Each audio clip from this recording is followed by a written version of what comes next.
Special thanks to Savitar Tennis Center, the Swiss hotel in Singapore, for the opportunity to record this video at their courts. Hi, Thomas from fieldtennis.net here. Can you tell the difference between this forehand and this forehand?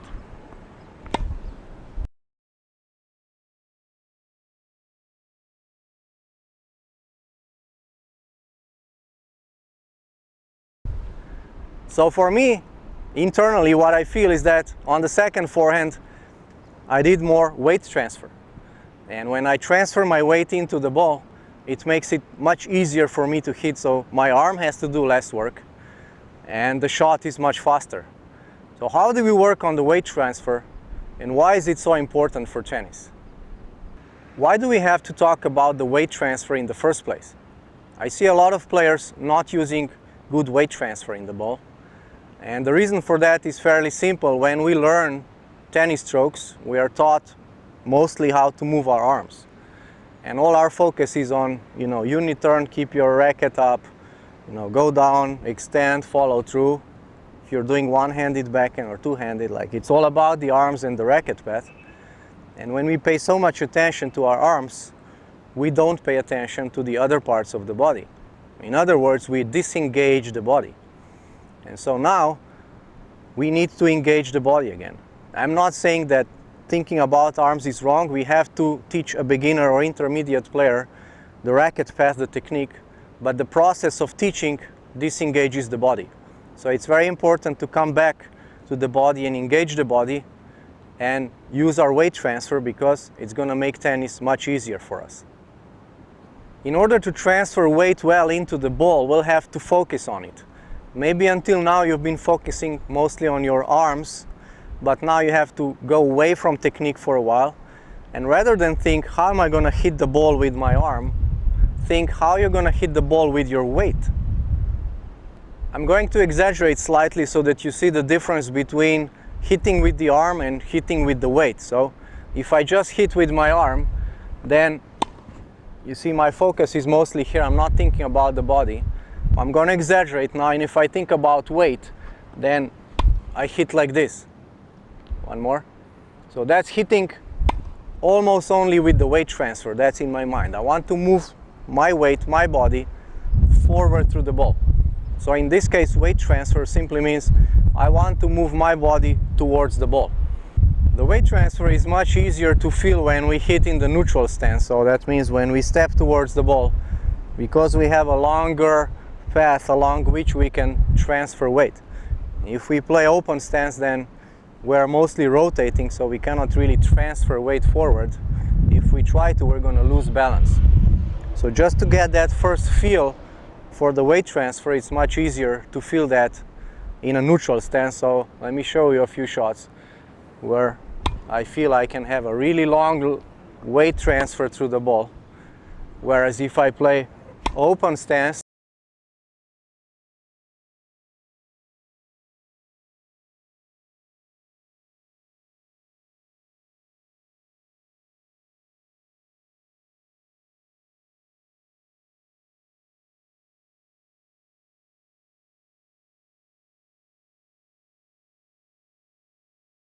I can feel a little bit, but it's much tougher to feel because on the open stance I'm rotating more.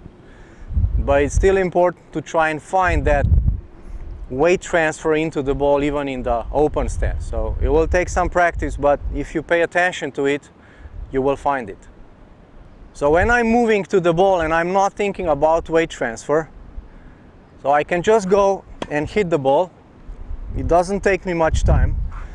And I can come to the contact point fairly late. But if I want to do weight transfer, and I have to be here very early, because setting up and loading and unloading and going towards the ball is going to take me longer. So that's one very important thing to keep in mind. You have to move quickly, get in the position behind the ball, and then initiate the weight transfer, and it's going to take a while. So of course it doesn't take you a few seconds, but let's say this move takes half a second or a little bit longer, and you have to add that to your stroke. The next clip shows side-by-side comparison of me hitting a ball with and without weight transfer, and I'll hit the ball at the exact same time like you see here. So pay attention to how much earlier I need to be at the right spot in order to initiate the weight transfer in the ball.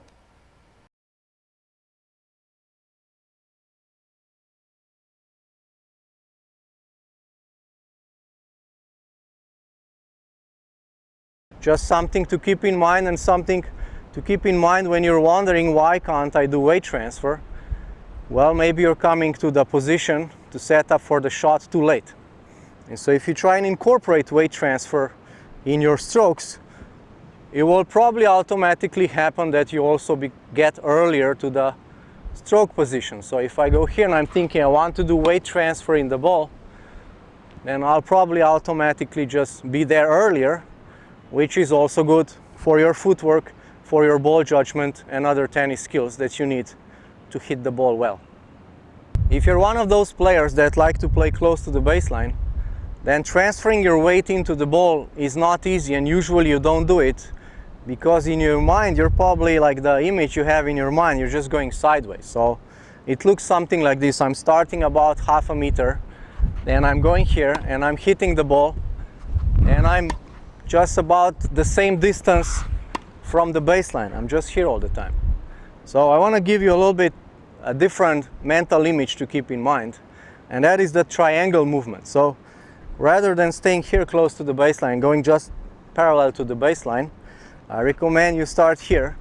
So even though I'll be hitting the ball at the same contact point, I'm moving towards it. So that automatically creates weight transfer. Now I move back a little bit and I'm moving towards the ball. And again, like this. So I'm not moving parallel. And just this movement is all automatically transferring weight into the ball. Just me, rather than going parallel, but going at a slight angle towards the ball, creates weight transfer. Of course, I need to recover back behind the baseline, give myself a little space. Then when the ball is coming, I'm always trying to go towards the ball if I can. Well, if I receive a very high ball that's difficult to hit, then obviously I won't be going into the ball. I'll probably just stay here and control it from here.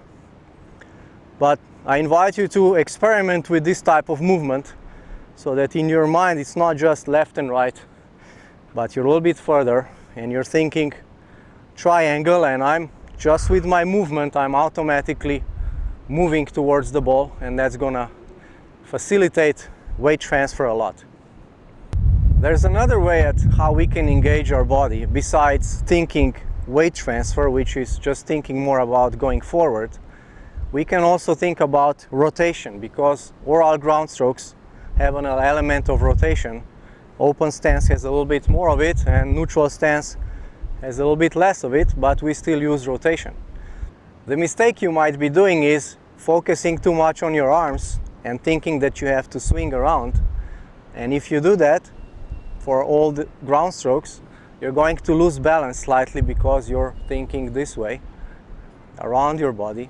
But actually all these strokes are initiated from your core. So if I just, turn sideways and I think about my core, my belly button, and I just move this way, you can see that the racket is traveling through space, but I initiated that from my core. So as I initiate from my core and I engage my core more, the arm can relax. And when my arm relaxes, it doesn't have to work so much. So when my arm relaxes, I have more feel, I have more control, and the arm will go faster through the air because contraction slows down the arm. To show you what I mean by engaging your body and disengaging your arms a little bit, I'm going to show you one exercise. And the exercise is like this. I'm just going to turn my body left-right. So I'm just initiating from the core, and I'm letting my arms dangle around. And so if you try this exercise, so I'm just turning and you can see like my arms are dead. If you try this exercise, you're going to realize what does it mean to engage your body but not engage your arms. So obviously when we play tennis, we cannot do this extreme, but it gives you an idea what you're trying to do. So when I'm hitting the stroke, especially forehand or two-handed backhand, when I'm hitting the stroke, I'm thinking more about how will I turn my body and let the arm follow, rather than turning and then engaging my arm too early. which is going to disengage my body, and then the arm will have to do all the work. So I can do a little exaggeration and show you how that looks with the racket. So if I exaggerate what it means to engage my body more and let the arms just go, then I would hit a forehand like this. I'll just turn like this, turn this way, and turn that way. So you see it's a very similar movement as before. And I'm just focusing on doing everything from my core. Here we go again. So I go like this and I go like this. So I'm just turning rather than engaging my arm a lot. So this is the engaging the body part that I suggest you do, because it's going to relieve your arm of a lot of work. And again, as I mentioned, that is going to give you a lot of feel and control of the ball. You can apply engaging your body and weight transfer also to your serve. So a serve with no weight transfer and not really engaging your body is a very army serve. So it looks something like this, right? And a serve where I try to put some weight transfer on it, but also engage my body and try and serve from the core would look something like this. So a very good example of how to engage your core is Roger Federer. You will see him that when he goes in from this position to this position, he's closing up a little bit. So just for a moment, stop watching his racket all the time and just look at his body, his core, and try and feel what he feels. What is Roger Federer doing, you know, from his hips until his shoulders? What's going on here? And if you pay attention, you will see that he's using a lot of core muscles to contract and accelerate his arms. So the same principle applies to the serve. If not the most, when we serve, we actually want to let our arms go more so that they're more dangling, and we want to hit from the core. So the exercise is very similar. You try and dangle your arm behind you and then just like use your abs, use your core to contract and come around with your arm. So that's just an exercise. It's not exactly what we do in the serve, but it gives you a good feel, because now that I'm doing this, I'm usually pulling my head down, and that's not good for the serve, but I just want to give you the exercise so that you can feel. So in your serve, you would then apply it like this. You would keep your head up more. But can you just try and feel the difference between engaging your arm a lot, especially shoulders, or letting your arm dangle and engaging your core? Can we apply engaging your body to the one-handed backhand? Yes, we can. One-handed backhand doesn't have much rotation, but we can still bring our attention more to the core and try and generate energy from here rather than just from our shoulder. So here's an example of not doing that. So I'm just hitting from my shoulder. So this is just shoulder, and this is me hitting from here. So I'm engaging my core, and as I'm hitting, I'm contracting a little bit.